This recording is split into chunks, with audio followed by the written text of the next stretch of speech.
फिल्मों में सबसे शरीफ एक्टर की बात की जाए तो भारत भूषण उसमें पूरी तरह फिट बैठते थे।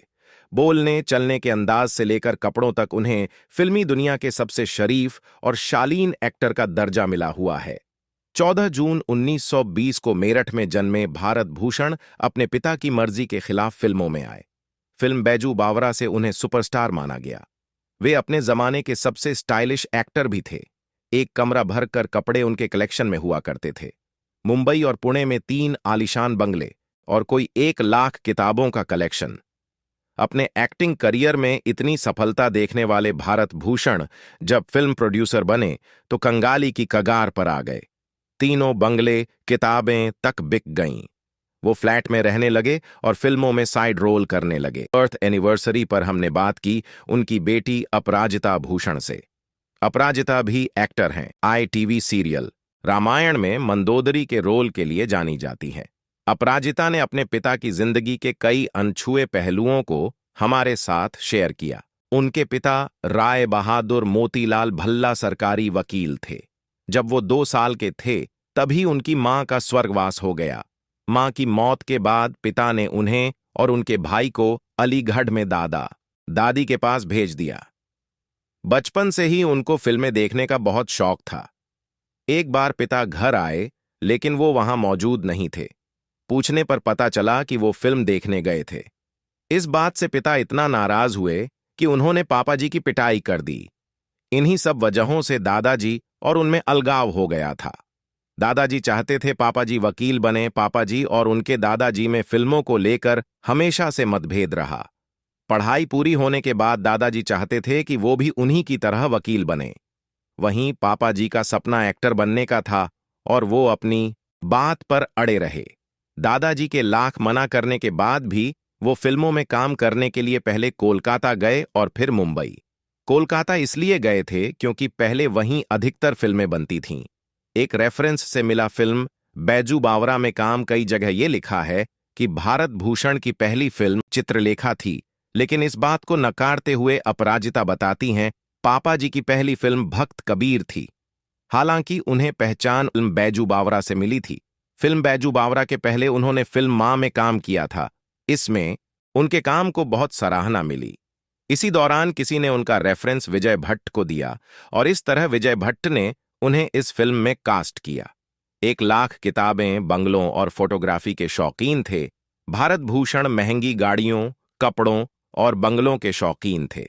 इस पर अपराजिता कहती हैं, फिल्म बैजू बावरा से पहले पापा जी ने सांता क्रूज में आशा पारेख के बंगले के बगल में एक बंगला लिया था।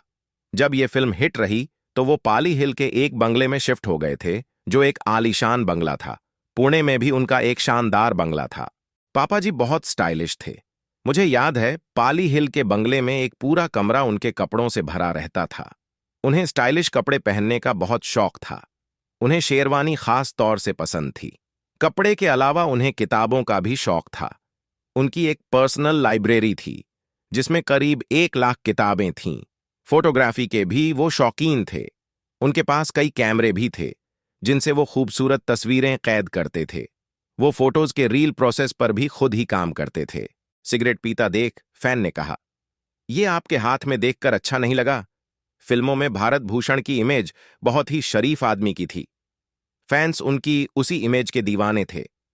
किस्सा शेयर करते हुए अपराजिता ने बताया, फिल्म चैतन्य महाप्रभु की सफलता के बाद वो कहीं बैठकर सिगरेट पी रहे थे। वहीं उनका एक फैन था जो उन्हें सिगरेट पीते देख रहा था। उसे ये बात पसंद नहीं आई। फैन उनके पास गया और बोला, आपके हाथ में सिगरेट देखकर अच्छा नहीं लगा। इस घटना के बाद तो मैंने भी पापा जी के हाथ में कभी सिगरेट नहीं देखी। मैंने सुना है कि जब मेरी पैदाइश के वक्त मां सरला का निधन हो गया तब उन्होंने कहा था, मैंने अपनी सबसे अच्छी दोस्त को खो दिया। मुझे भी उनसे मिलने का मौका मिला। उनकी मौत के पहले उन्होंने पापा जी से हमें मिलाने के लिए कहा था। तब मैं उनसे मिलने गई थी। पापा जी अपनी पर्सनल लाइफ के बारे में ज्यादा बात नहीं करते थे। वो बहुत रिजर्व थे। को स्टार के बारे में भी बहुत ज्यादा बात नहीं करते थे। इस वजह से मुझे ये बात नहीं पता। वो इन चीजों से बहुत दूर भी थे। मधुबाला से शादी करना चाहते थे। बेटी बोली, मेरी मां की वो अच्छी दोस्त थीं। अगुन में उन्होंने मधुबाला के साथ काम किया था। दोनों की केमिस्ट्री लोगों को बहुत पसंद आई।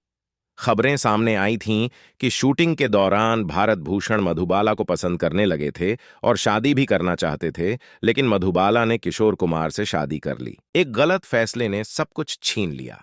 एक्टिंग करने के बाद पापा जी ने अपने बड़े भाई के कहने पर प्रोडक्शन में भी हाथ आजमाया। उनकी प्रोड्यूस की गईं बस 2 फिल्में बसंत बहार और बरसात की रात हिट रहीं। जब उन्हें अपनी लाइब्रेरी से किताबें बेचनी पड़ीं, तो वो जरूर टूट गए, क्योंकि किताबें ही थीं जिनके सहारे वो अपने दुख को कम किया करते थे। उनकी किताबों की देखभाल मैं ही करती थीं। उन्हें अपने पास रखना चाहती थी, लेकिन किसी कारणवश वो मैं कर ना सकी, जिसका अफसोस मुझे आज भी है। जब ये सब हुआ, तब मैं 12 साल की थी। जब मैं शादी के बाद मां बनी, तब मैंने पापा जी से पूछा कि उन्होंने इन सब परेशानियों को कैसे फेस किया। उन्होंने कहा, तुम भी तो देव साहब की फैन हो। उनका गाना जिंदगी का साथ निभाता चला गया के हिसाब से मैं अपनी लाइफ जीता हूं। जीवन के जिस पड़ाव पर जो मिलता है, उसी को तकदीर मानकर खुश रहना चाहिए। जिन चीजों को मैंने खो दिया है, उनका मुझे बिल्कुल भी अफसोस नहीं है। शायद वो किस्मत की बात थी कि प्रोडक्शन में बनी 2 फिल्म हिट रही, बाकी फ्लेनअप।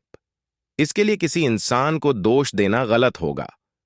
स्थिति खराब हो जाने के बाद भी पापा जी और उनके भाई के बीच कोई मतभेद नहीं हुए। वो अपने भाई से बहुत प्यार करते थे।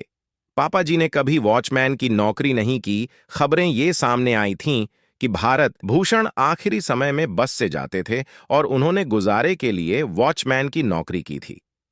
इस बात को अपराजिता ने सिरे से नकार दिया और कहा, ये सारी बातें बेबुनियाद हैं। हां, पापा जी के पास आखिरी समय में गाड़ियां नहीं थीं, लेकिन फिर भी उन्होंने कभी भी बस से ट्रैवल नहीं किया। वो फिल्मों के सेट पर टैक्सी से जाया करते थे। जब कभी लेट हो जाएं तो वो रिक्शा कर लिया करते थे। भला उन्हें वॉचमैन की नौकरी क्यों करनी पड़ेगी? सारी प्रॉपर्टी बिक जाने के कुछ समय बाद उन्होंने बांद्रा में एक 3 BHK फ्लैट खरीद लिया था। अंतिम समय में वो वहीं रहे थे। इतना ही नहीं, मेरी बड़ी बहन अनुराधा के लिए उन्होंने एक बड़ा सा घर रेंट पर लिया था। मौत के 15 दिन पहले कहा था, मेरा पैकअप हो गया। 27 जनवरी 1992 को भारत भूषण का निधन हो गया था। खबरें तो ये भी हैं कि उनके बॉडी को ट्रक में ले जाया गया, जो कि सरासर झूठ है। लोगों को पता नहीं मरे हुए इंसान के बारे में ऐसी बातें करते हैं। निधन के बाद उनका अंतिम संस्कार भी बहुत ही अच्छे तरीके से हुआ था। कई नामी लोग इसमें शामिल हुए थे जो इसके गवाह हैं। Please subscribe, like, follow.